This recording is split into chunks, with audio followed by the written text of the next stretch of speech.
अस्सलाम वालेकुम। जी बच्चे, कैसे हैं आप लोग? उम्मीद करता हूँ कि आप लोग ठीक होंगे। तो हम लोग जो है वो 9th क्लास का मैथ स्टार्ट किया हुआ था और इसके अंदर हम लोगों ने अभी तक जो है वो 1.6 तक काम कर लिया। 1.6 के अंदर हमने लास्ट टाइम इन्वर्जन मेथड सीखा था। मैंने आपको बहुत आसान तरीके से उसको काम करवाया था। उम्मीद है कि आप लोगों ने उसकी प्रैक्टिस की होगी। मैंने आपको ये भी बोला था कि मैंने उसमें से कुछ पार्ट्स करवाए, सारे पार्ट्स बिल्कुल एक जैसे ही हैं।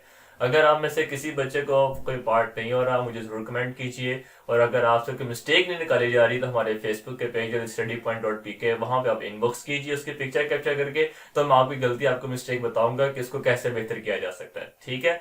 तो आज आज हमारे लिए एक बहुत ही इंपॉर्टेंट टॉपिक है, क्योंकि बोर्ड पॉइंट ऑफ व्यू के हवाले से, जैसे कि मैं आपको पहले भी बता चुका हूँ कि इन्वर्जन मेथड बहुत ज्यादा इंपॉर्टेंट था। तो इसका एक और इन क्वेश्चंस को करने का एक और तरीकेकार है, वो है आपके पास क्रैमर रूल। तो क्रैमर रूल भी आपके पास बोर्ड पॉइंट ऑफ व्यू के वाले से बहुत ज्यादा इंपॉर्टेंट है। तो बोर्ड में अगर आपके पास जो लॉन्ग क्वेश्चन है तो क्वेश्चन नंबर 1 आपके पास या तो इन्वर्जन मेथड आएगा या फिर आपके पास क्रैमर रूल आता है। तो ये बहुत इंपॉर्टेंट है लॉन्ग क्वेश्चन के हवाले से, और एक लॉन्ग क्वेश्चन के मार्क्स तकरीबन चार चार नंबर हैं आपके अभी तक। तो अब हम जो है वो इसको स्टार्ट करते हैं। तो आपको मैं बहुत आसान तरीका बताने लगा हूं कि क्रैमर रूल को हम किस तरीके से सोल्व करेंगे। तो आइए जरा देखते हैं। क्वेश्चन नंबर 1 का फर्स्ट पार्ट आपके मैं स्क्रीन के ऊपर लिख चुका हूँ। ये एक क्वेश्चन है 2x - 2y = 4, और दूसरी क्वेश्चन आपके पास 3x + 2y = 6।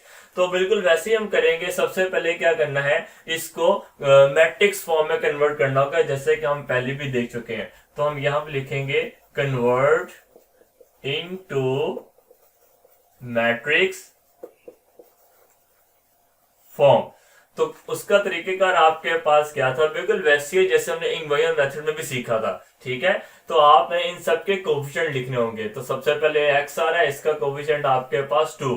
फिर y आ रहा है, इसका कोफिशिएंट विद साइन, वो आपके पास हो जाएगा -2। फिर आपके पास नीचे आ जाइए, इसका कोफिशिएंट 3 और इसका कोफिशिएंट +2। तो +2 लिखने की कोई जरूरत नहीं।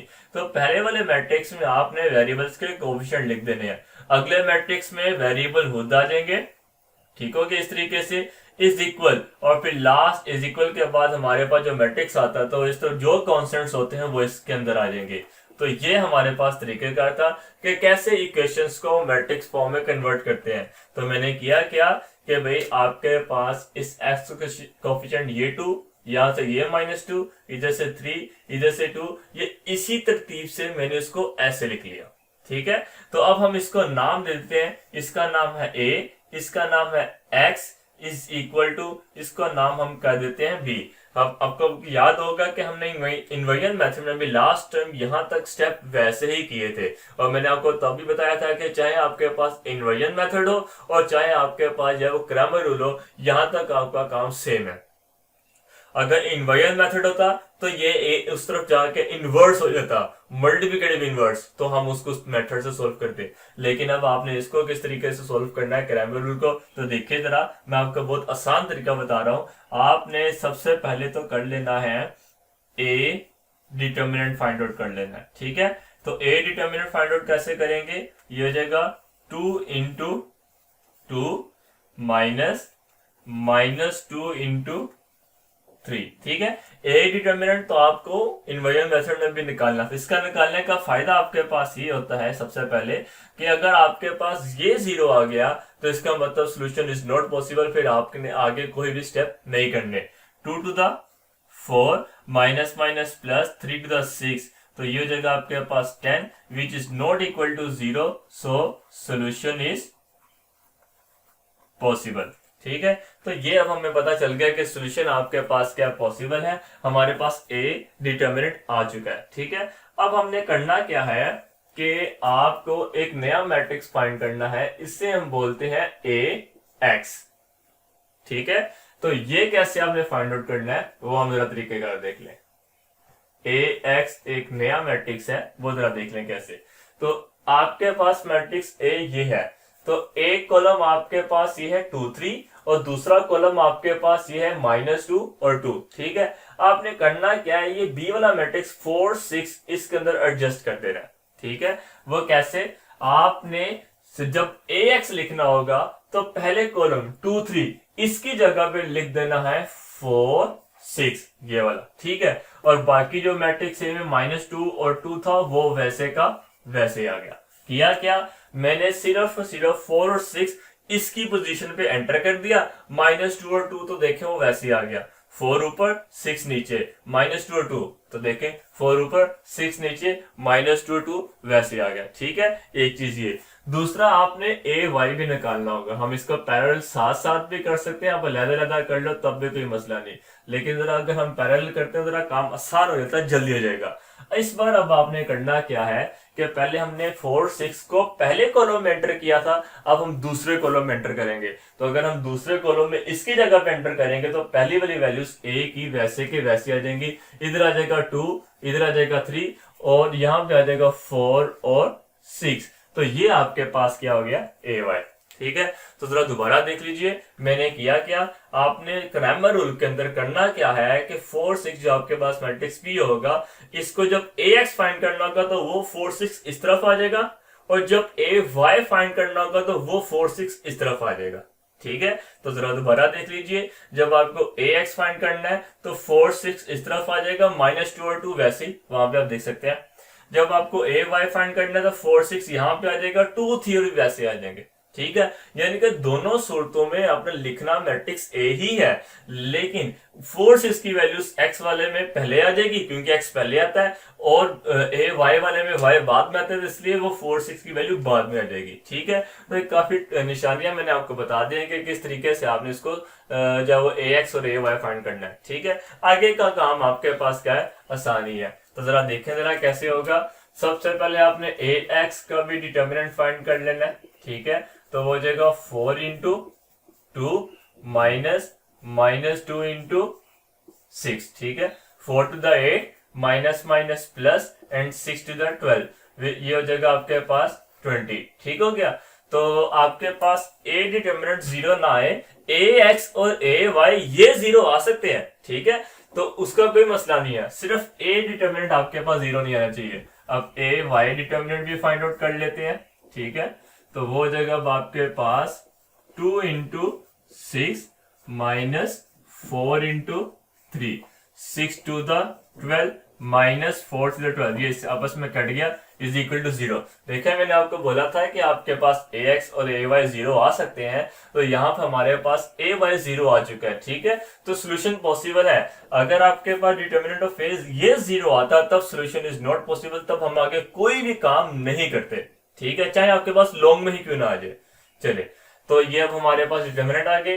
तो याद रखिएगा आपके पास जो इसमें x का फॉर्मूला है क्रैमर रूल में, वो कहता है कि A x determinant divided by A determinant, जबकि y का आपके पास क्या फॉर्मूला है, A y determinant divided by A determinant.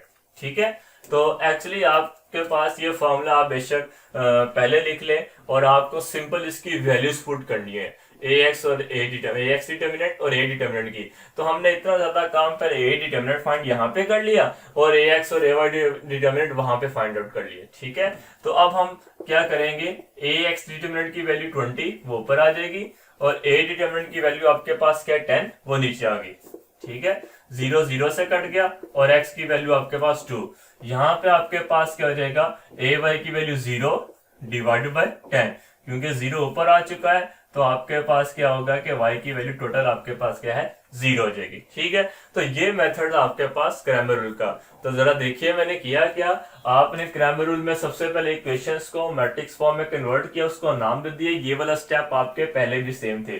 फिर हमने ए डिटर्मिनेंट जल्दी से फाइंड आउट कर लिया क्योंकि ये तो हमें हमारे फॉर्मूले में यूज भी होगा, इसके अलावा हमें पता भी चल जाएगा क्या सोल्यूशन पॉसिबल है या नहीं। अब आपने अगला काम क्या करना है, ए एक्स और ए वाई मैट्रिक्स को फाइंड आउट करना होगा। ए एक्स मैट्रिक्स के लिए आपने पहले वाले कॉलम में बी को पुट कर देना, बी मैट्रिक्स को, और फिर ए वाई फाइंड आउट करने के लिए दूसरे कॉलम ए के दूसरे कॉलम में बी मैट्रिक्स को पुट कर देना। ठीक है, तो सिर्फ ये चीजें, इसमें बच्चे यहाँ पे गलती क्या करते हैं गौर से सुन लीजिए।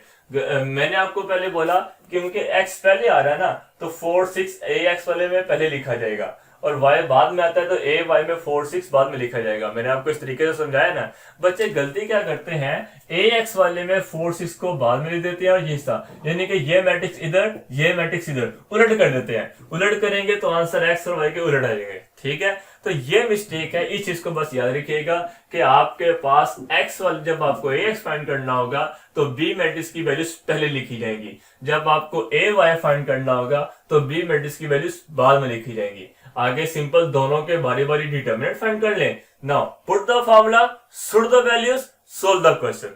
ठीक है, एक आसान सा ट्रिक आपको बताया कि सिंपल आप फार्मूला पुट कीजिए, वैल्यूज लगाइए, उसको सोल्व कर दे। आसान था। ठीक है, तो अब हम क्या करते हैं, इसका नेक्स्ट क्वेश्चन करते हैं। तो बच्चे अब मुझे जो है इसके अंदर से एक 4 पार्ट में करने जा रहा हूँ। ठीक है, आपको जो क्वेश्चंस, क्योंकि सारे क्वेश्चंस के जो मेथड्स हैं अब आपके पास बिल्कुल सेम है, तो आप चाहें तो कोई भी क्वेश्चन जो मुझे कमेंट कर सकते हैं, लेकिन उसके लिए पहले आपको जरूरी है कि आप पहले खुद प्रैक्टिस कर लें। ठीक है, अगर आपको जो सा पार्ट नहीं हो रहा तो उसके अंदर से एक बार रीचेक करने के बाद मुझे एक बार जरूर जो वो बता दीजिए कि आपके पास वो कौन सा क्वेश्चन है, कैसे सोल्व नहीं हो रहा। ठीक है, मैं आपकी जरूर हेल्प आउट करूंगा। तो अब ऐसा है कि हम इसका जो 4 पार्ट मैंने इधर मेंशन किया है, हम इसको क्या कर लेंगे, first of all convert into the matrix form. अब आप लोगों ने मुझे जरा साथ साथ करवाना है। ठीक है, तो ये अब आप क्या करेंगे, सबसे पहले x का कोफिशिएंट क्या हो जाएगा 3, यहाँ पे y का कोफिशिएंट विद साइन, खाली 2 नहीं आएगा, -2, यहाँ पे x का कोफिशिएंट 5, इधर y का कोफिशिएंट -2। ठीक है, तो जिसके साथ जहां जहां पे साइन होगा वहां पे मेंशन कर लेना है। अब इधर आपके पास कोई साइन नहीं था, एक्चुअली इक्वल लिखा गया, और यहाँ पे x और y वेरिएबल आएंगे, इस तरफ इक्वल आएगा, और फिर लास्ट में आ जाएगा -6 और -10। ठीक है, कॉन्स्टेंट हमेशा लास्ट में आते हैं। और अब हम इसको किससे सोल्व करने लगे हैं, इसका नाम हो जाएगा a, इसका नाम हो जाएगा x, इसका नाम हो जाएगा ठीक b। क्लियर, तो हम यहाँ पे हेडिंग आप कहीं भी दे सकते हैं क्वेश्चन के बाद इसके नीचे कि भाई हम इसको किससे सोल्व करने लगे हैं, by Cramer rule. Cramer rules के अंदर भी सोल्व करने लगे हैं। उसके लिए सबसे पहले हमने a डिटर्मिनेंट फाइंड आउट किया था, और वो है आपके पास 3 इंटू -2, ये क्रॉस मल्टीप्लाई, माइनस का साइन, फिर ये क्रॉस मल्टीप्लाई, -2 इंटू 5, तो ये हो जाएगा -6 minus minus +5 to the 10, and -6 + 10 आपके पास क्या जाएगा 4, which is not equal to 0, so solution is possible. Clear, अब अगला काम हमने क्या किया था बताइए जरा। हाँ जी, हाँ जी, ax और ay हमने फाइंड आउट किए थे। तो पहले हम लिखेंगे ax का मैट्रिक्स, ठीक है, और उसके बाद हम लिखेंगे ay का मैट्रिक्स। ठीक है, तो जरा मुझे बता सकते हैं कि ax का मैट्रिक्स कैसे होगा। हमने ax मैट्रिक्स लिखने के लिए b की जो वैल्यूज है उसके अंदर पुट करनी है। तो b की वैल्यूज -6 -10 पहले आएंगी या बाद में, क्योंकि x पहले आता है इसलिए -6 -10 जो है वो पहले लिखा जाएगा। y बाद में आता है इसलिए -6 -10 बाद में लिखा जाएगा। ठीक है, और बाकी मैट्रिक्स है आपके पास ये 3 5 की जगह तो ये आ गया, बाकी रह जाएगा आपके पास मैट्रिक्स ए में -2 वैसे। ठीक है, उसके बाद आपके पास क्या हो जाएगा, अब ए वाई में पहले वाले मैट्रिक्स के ये पहला कॉलम आपके पास 3 5 वैसे ही आ जाएगा, और दूसरा वाले कॉलम की जगह हम लिख चुके हैं। अब इजी हुआ थोड़ा सा और। चले अब हम क्या करेंगे, ए एक्स का डिटर्मिनेंट फाइंड आउट करेंगे। ठीक है, तो अब जरा देखिए, जरा सारा काम आगे वैसे का वैसे ही है। तो ए एक्स का डिटर्मिनेंट किस तरह फाइंड करना है, बिल्कुल वैसे ही ए एक्स, तो ये हो जाएगा -6 इंटू -2। ठीक है, ये दोनों माइनस का साइन, फिर ये दोनों मल्टीप्लाई हो जाएंगे, -2 into -10। Clear, then minus minus plus and 6 to the 12, minus minus plus and plus minus -10 to the 20, तो ये हो जाएगा आपके पास -8। ए एक्स की वैल्यू -8 आ गई। अब यहाँ पे हम एक्स का फॉर्मूला लगा देते हैं, और वो आपके पास क्या था, A x determinant divided by A determinant. A x की वैल्यू आपके पास आ चुकी है -8, और ए डिटर्मिनेंट की वैल्यू आपके पास 4, तो इधर आ जाएगा आपके पास 4 बनता 4 एंड 4 टू 8, ये कटिंग हो जाएगी आपके पास। तो x की वैल्यू आपके पास -2 आ चुकी है। अब बारी आती है A y determinant find out करने की, ठीक है।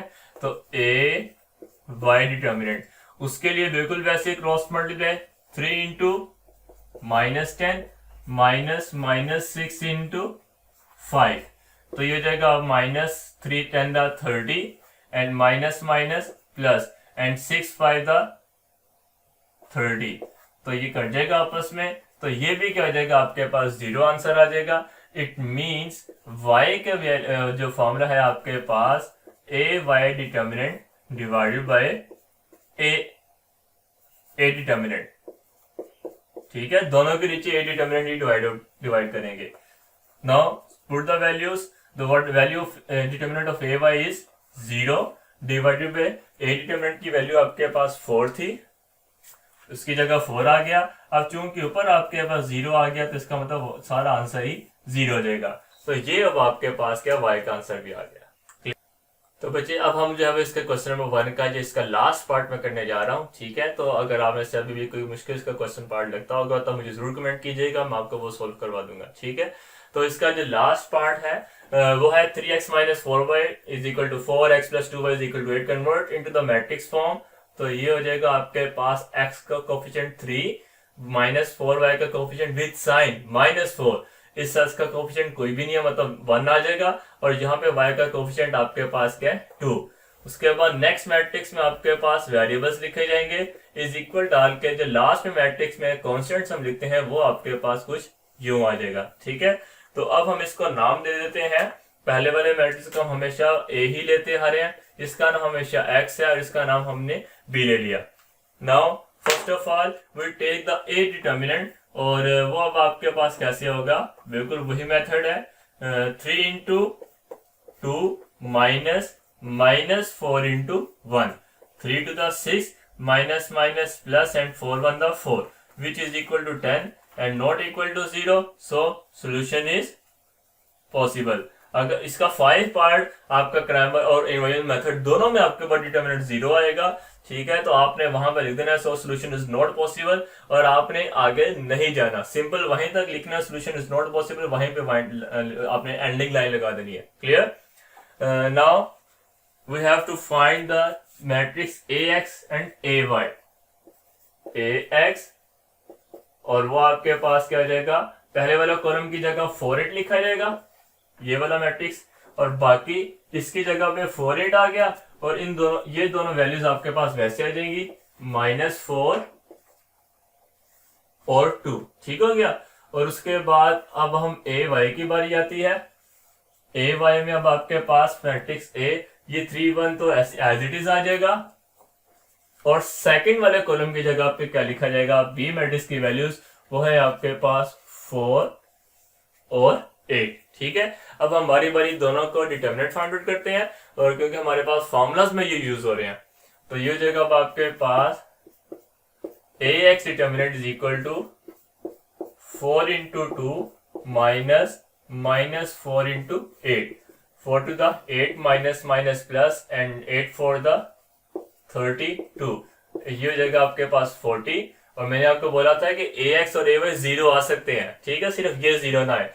एक ही चीज आपको बार बार बताने का मतलब ये है कि आपको हर चीज ज़हन में अच्छे तरीके से बैठ जाए।